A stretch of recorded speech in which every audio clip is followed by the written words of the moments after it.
Hello, my friends. It is finally, well, it's not actually June as I'm writing this, but it is going to be June soon. So I wanted to do a little bit of a recap of May and a little bit of talking about what is coming in the future. And then we will talk a little bit about, nailed that sentence.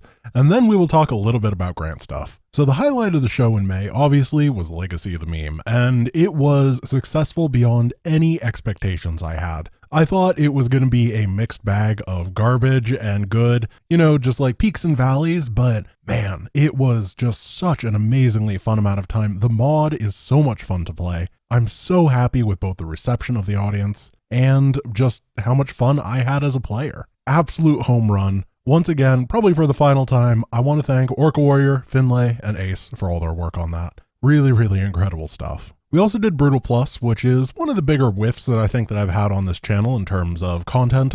We got most of the way through it. I really tried to power through. Unfortunately, things just sometimes don't work out. And then there's been the StarCraft 1 monotype unit challenges, which were all a lot of fun. Did those on Twitch. We've gone through Marines only on the Archives VODs. I know the interest in the Twitch VOD type format is not nearly as high. I completely understand that. But for now, there's going to be a continuation of putting those VODs up on the archives during the nighttime slot, partially because we need to have proof that I did the runs, and oh my gosh, that's a big spider. Sorry. And partially because right now I'm just very tired and I can't be doing everything else that I'm doing and putting up 2 VODs on the archives that are recorded custom for y'all, even if that would be the preferable way for me to do things. We also played through Violet's Legacy of the Void revamp mod, which I actually thought was very good. It turns the Spear of Adun into a large series of passives and then rebalances the Legacy of the Void units accordingly in order to make them more of the focus of the campaign. And I think that it adds a very unique and fun twist, making the individual Protoss combatants feel a lot more powerful and a lot more impactful on the story. I think that's very cool. So let's take a look at things that are coming up in the future. The Legacy of the Void randomizer is first, and it is almost finished. Gertamoshka has been working on it pretty darn hard. It has not been reviewed by balance testers yet to make sure that things are working fully properly. However, it should be in the final stages of production right now and should start pretty soon. In very early stages of production is Twitch Trolls Grant Heart of the Swarm. Currently, Ace is working on a lot of back-end stuff, and I'm doing design work on it, and then once those things are in a better place, we are going to start doing the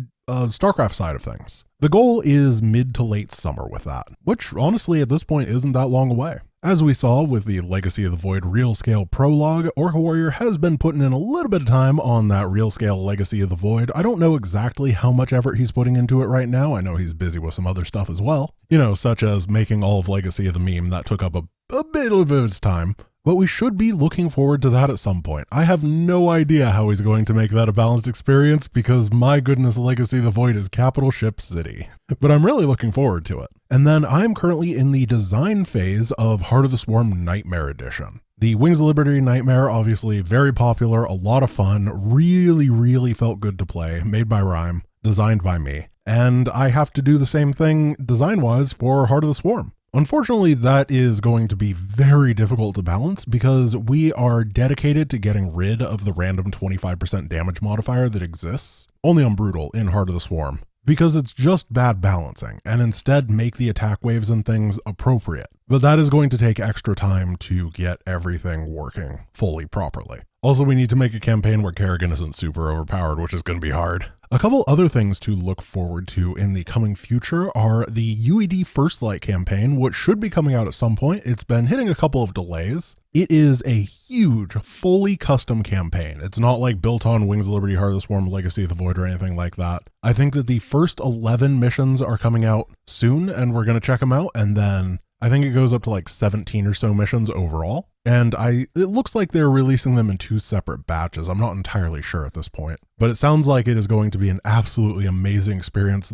One of the problems I know that they're having is that their map files are too big to be uploaded onto Battle.net, and that is taking time. For perspective, most of the modded campaigns we play are about 50 megabytes, and the limit for the arcade is 300 megabytes per map file. So most individual maps are like 1 to 2 megs. That is how much crazy custom and new stuff they're throwing in. Voice lines, models, units, all that kind of stuff. It's gonna be insane. And then the Condor has recently released a new custom campaign that is the Wings of Liberty Archipelago randomizer, which instead of randomizing the units you get, randomizes the mission order that you play in a somewhat curated fashion, I believe. So it's not like you can just start on all in, but instead it pools all the missions into like easy, medium, hard, and brutal difficulty missions and randomly picks between them. I'm not entirely sure how it looks, but it's a very interesting concept, and I'm looking forward to checking that out very soon. So that's going to be the end of everything that is currently upcoming. Now I'm just going to kind of talk about things. So over the last couple months, the custom campaign manager ended up taking a large amount of my time, and that was by design. I thought it was a very important project and it was good for the long term, but that ended up taking a lot out of me. It made me very tired. And then Brutal Plus was, personally, it is the least enjoyment I have had in any series that I have done. And I really ended up botching things as a result. I didn't have a great backup plan behind all of it, and I was too stubborn to drop the series. And while we were doing all the custom campaign manager stuff, I was also starting to get back into speedrunning Heart of the Swarm because I needed to submit my application to GDQ, which means that I had to relearn the run, practice everything, get it up and going. But unfortunately, I didn't get picked for that, so it was a ton of effort for no gain. But as a result, right now, I'm freaking tired.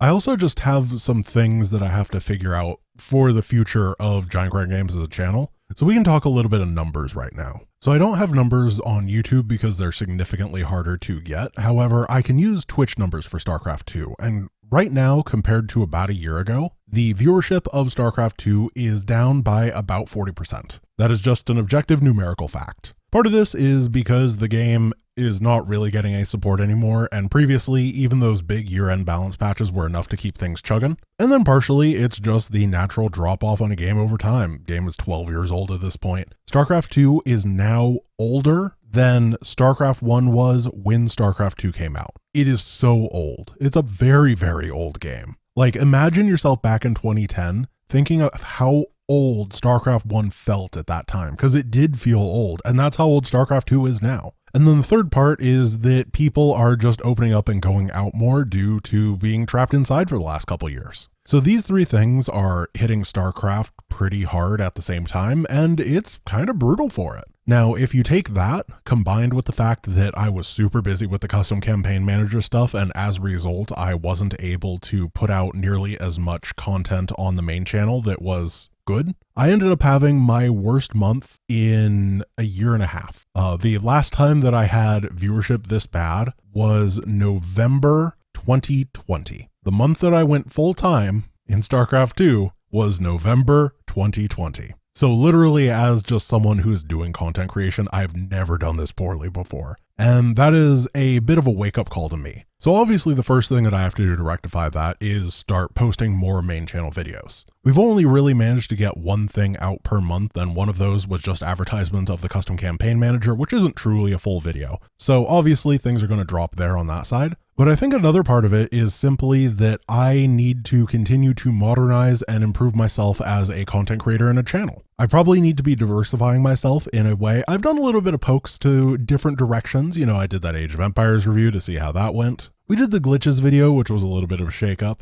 And then obviously the biggest one was the video essay. Next major RTS will fail, and this is why. And of all the ones that I enjoyed working on, I preferred the video essay format. I think that I did a pretty decent job on it, and it was definitely interesting. It was very open-ended in how we got to do it. Usually I'm just kind of like going through VODs and shortening them and explaining what happened and then throwing some jokes in. But the open format of a video essay was really cool, and I think that people overwhelmingly liked it. So I think that I would like to start incorporating some more video essay style things into my content. I'm not going to become a full video essay channel. However, I do think that, you know, alternating one or the other, or maybe once every third or whatever works, could be a decent way to do things for now. There is a catch though. And the catch is I don't have any ideas of what to talk about. I tend to have a very difficult time coming up with video ideas because I am always chronically afraid of stepping on other people's toes. The problem is that this is YouTube, and YouTube, every single combination of words that has ever existed already has a video on it on YouTube.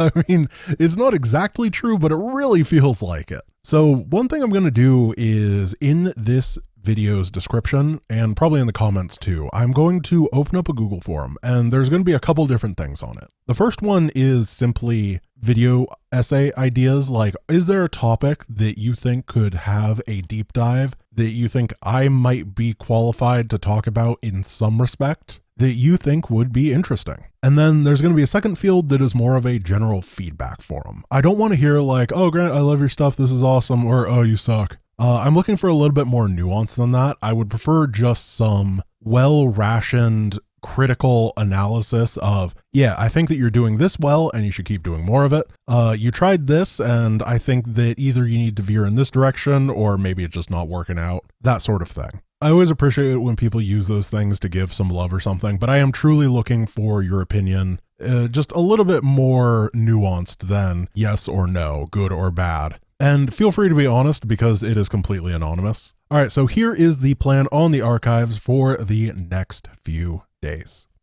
I'm going to take them off.